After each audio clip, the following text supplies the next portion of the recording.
Good morning, students of class ninth. Today we will do a new lesson, The Lake Isle of Innisfree. आज हम एक नया lesson start करेंगे. ये एक पोएम है, the lake isle of Innisfree, written by William Butler Yeats from the book beehive. इस poem में ये जो लेक आइल ऑफ इनिसफ्री, पहले तो हम इसका हेडिंग देख लें. इनिसफ्री एक विलेज है जहाँ पे यीट्स का बचपन बीता था, और आइल का मतलब है आइलैंड. तो वहाँ पर एक लेक है, उस गांव में तालाब है, उसके बीच में छोटी सा आइलैंड टाइप का है, जगह है जिसको हम द्वीप कहते हैं. तो वहाँ पे जाके वो एक घर बना के रहना चाहता है. मेनली ये है कि शहर की लाइफ से ये परेशान हो गया है जो पोएट है, तो गांव में जाके शांति के साथ अपना जीवन बिताना चाहता है. अब इसका हम सेंट्रल आइडिया की बात करते हैं. The poem is about the charm of rural life. यह कविता जो है, जो गांव की जो ज़िंदगी है, जीवन है, उसकी जो क्या छाइयाँ हैं, उसका क्या आकर्षण है, उसके बारे में जो यीट्स हैं ये लिखते हैं. The poet dreams for the future and does not reconcile with the present situation. अब वो अपना भविष्य के बारे में सोचते हैं, और जो शहर में उनके जो जीवन है भाग दौड़ वाला, उससे वो परेशान हो गए हैं. The poet dreams of escaping the busy crowded streets of London. अब ये लंदन में रहते हैं, वहाँ की जो भीड़ भाड़ वाली सड़कें हैं उनसे बचना चाहते हैं, उनसे भागना चाहते हैं. To a small island in a lake. वो जो एक छोटा सा आइलैंड है, वह इनके गांव में एक लेक है, इनिसफ्री. इनका गांव जो है इनिसफ्री नाम है. वहाँ पे जो एक लेक है, उसमें छोटा सा आइलैंड है. वहाँ पर जाके वो अपना घर बना के रहना चाहते हैं. Of which he has fond memories. ये बचपन में इनका जीवन वहीं इनिसफ्री में बीता था, तो इनके जो है काफ़ी अच्छी यादें उस समय की उनके दिमाग में हैं.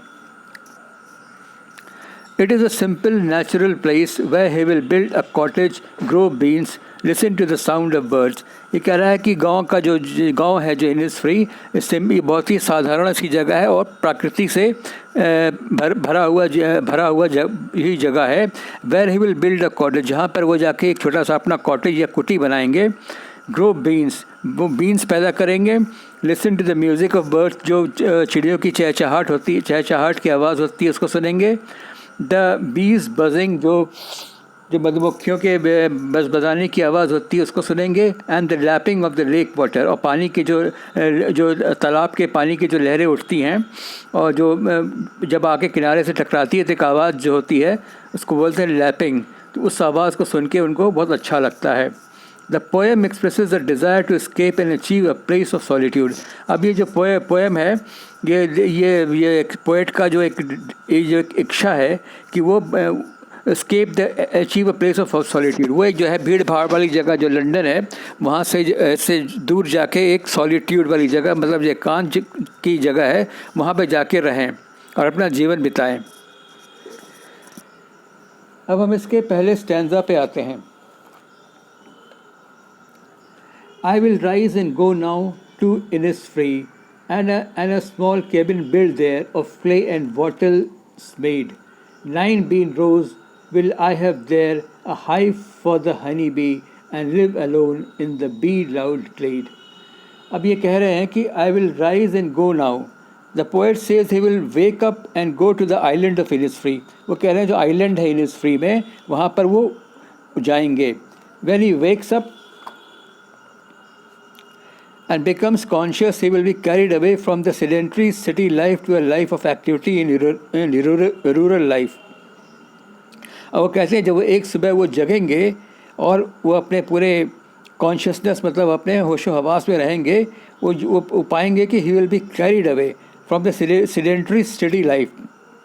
जो शहर की जो सेडेंट्री लाइफ है, मतलब ज़्यादा आदमी को फिज़िकल लेबर नहीं करना पड़ता है, सब सहूलतें रहती हैं, गाड़ी है सब कुछ जाने चलने फिरने के लिए. तो आदमी जो है फिज़िकल लेबर जहाँ नहीं करता है शहरों में, वो इस ऐसे जीवन से वो परेशान हो गए हैं. वो जाके to a life of activity in rural area. कहते हैं हम गाँव में जाके बहुत ही फिज़िकली मेहनत करेंगे और अपने को स्वस्थ रखेंगे. He mentions 2 activities that he would like to engage. वो कहते हैं हम गांव में जाके क्या करेंगे, दो तरह के काम करेंगे। पहला काम क्या है, build a cottage and plant 9 rose of beans. एक कॉटेज, एक कुटी बनाएंगे उस आइलैंड में जाके, और 9 रोज ऑफ बीन्स, जो बीन्स की सब्जियां होती हैं, जैसे जैसे ये फ्रेंच बीन है और ये लोबिया है, इस तरह की सब्जियों को हम बीन्स कहते हैं। तो ऐसे जाके वहाँ पे 9 लाइन में वो बीन्स को बोएंगे और पैदा करेंगे। एंड बी कीपिंग, और मधुमक्खियों के लिए भी घर बनाएंगे कि जहाँ पे मधुमक्खियाँ आके रहें।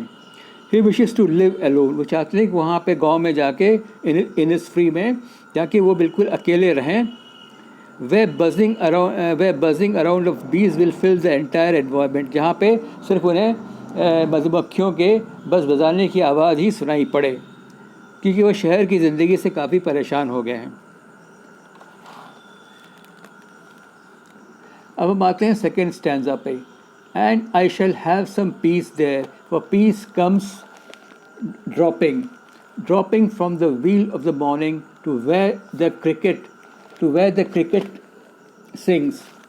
The midnights all a glimmer, and noon a purple glow, and evenings full of the linnet's wings. अभी इस स्टैंजा में पोएट जो यीट्स हैं वो बोलते हैं, the poet says the life on the island of Innisfree will be peaceful. कह रहे हैं जो जीवन होगा उनका इनिसफ्री में वो बहुत ही शांतपूर्ण होगा। इन द अर्ली मॉर्निंग, कुछ सुबह का समय होगा बहुत ही शांतपूर्ण होगा। वो कैसे होगा, peace will come to him as morning comes and he wakes up the sound of cricket chirping. कह रहा है कि वो बड़े जो सुबह होगी बहुत ही शांत भाव से उठेंगे सुबह में, और जो वहाँ पे क्या है, क्रिकेट चर्पिंग, और जो क्रिकेट एक तरह का कीड़ा होता है वो उसकी आवाज़ को सुनेंगे और वो उनको बहुत ही अच्छा लगता है। He compares morning to a women who is wheeled, वो सुबह को एक औरत से कंपेयर करते हैं जिसके सर पे घूंघट पड़ा हुआ है। तो जब सुबह होती है तो अंधेरे से, जो सुबह का जो बिल्कुल सुबह का समय होता है 4 से 5 बजे का, जब सूरज बिल्कुल उगता है तो क्या है, अंधेरे से वो थोड़ा सा उजाले की तरफ बढ़ता है, उजाला होता है। उसको वो कंपेयर किए हैं कि जैसे कि एक औरत के सर पे व्हील या पर्दा पड़ा हो या घूंघट पड़ा हो, वो उसको धीरे धीरे से वो पर्दा या घूंघट हट रहा है, मतलब अंधेरे से रोशनी की तरफ दिन जा रहा है।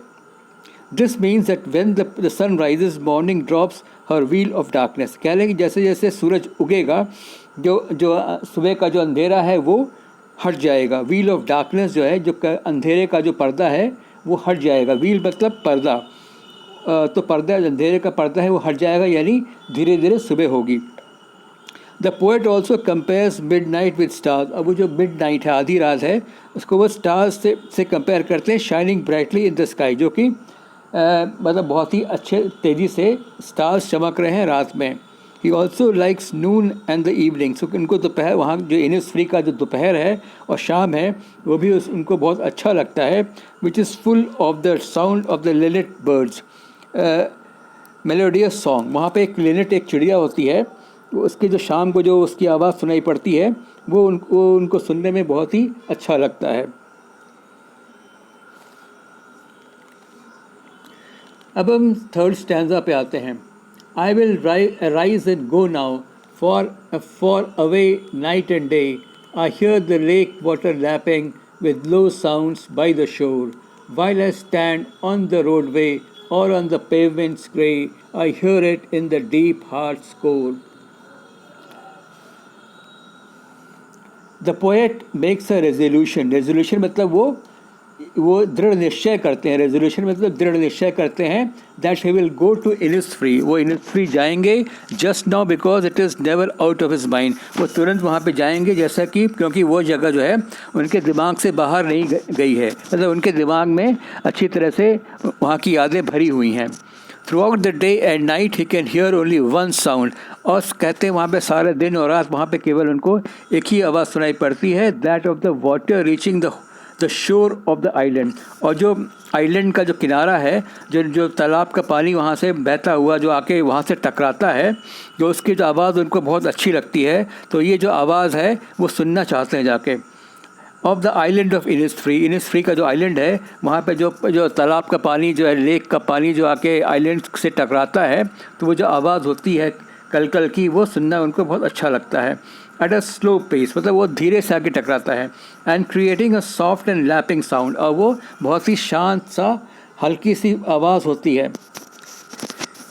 He hears this sound deep with in his own heart. अब ये जो चूँकि बचपन में वहाँ पे रहे हैं, इस आवाज़ को सुने हैं, तो जो आवाज़ है उनके दिल में बिल्कुल बसी हुई है। As he goes about his life in the urban setting of roadways and payments. अब वो जो शहर में जैसे लंदन में रह रहे हैं, जहाँ पे अर्बन सेटिंग है, अर्बन लाइफ है, वहाँ पे जहाँ पे रोडवेज़ है, मतलब बसें चल रही हैं, और जो बड़े बड़े चौड़ी चौड़ी पथरीली सड़कें हैं, फिर भी उनके दिमाग में ये जो पानी की आवाज़ है, उसकी जो मेमोरी है, उसकी यादें हैं, बहुत अच्छे से समाई हुई हैं। This urban setting contains none of the colours that makes Innisfree beautiful. अभी कह रहे हैं कि जो अर्बन सेटिंग है, अर्बन मतलब जो शहर का जो जीवन है लंदन का, जहाँ पे वो रह रहे हैं, contains none of the colours, वहाँ पे जो गांव की जो सुंदरता है, वो जो गांव का जो रंग बिरंगी सुंदरता है, वहाँ पे शहरों में देखने को नहीं मिलती है। दैट मेक्स इनिस्फ्री ब्यूटिफुल, जो कि केवल इनिस्फ्री में ही जैसी सुंदर जगह में देखने को मिलती है। Instead it appears grey and boring. अभी कह रहे हैं कि जो लंदन की जो जीवन है वो क्या है, ग्रे मतलब है कि सिर्फ कंक्रीट का जंगल दिखाई देता है, बड़ी बड़ी ऊंची ऊंची बिल्डिंग दिखाई देंगी हैं, और सिर्फ जो है पेड़ पौधे तो वहाँ पे बहुत कम है या है नहीं, और इसलिए जो वहाँ की जो लाइफ है बहुत ही बोरिंग है, बहुत ही उनको अच्छा नहीं लगता है वहाँ पे। इसलिए वो चाहते हैं कि इनिस्फ्री के आइलैंड में जाके वहाँ पे अपना एक वहाँ पे छोटा सा घर बना के रहें, वहाँ पे छोटा सा घर बनाएं और 9 रोज़ ऑफ बीन्स पैदा करें, हनी बीज को वहाँ पे पालें, इस तरह से वहाँ पे शांतिपूर्ण जीवन अपना वहाँ पे बिताएं। So this way we come to the end of this poem, The Lake Isle of Innisfree by W.B. Yeats. Thank you.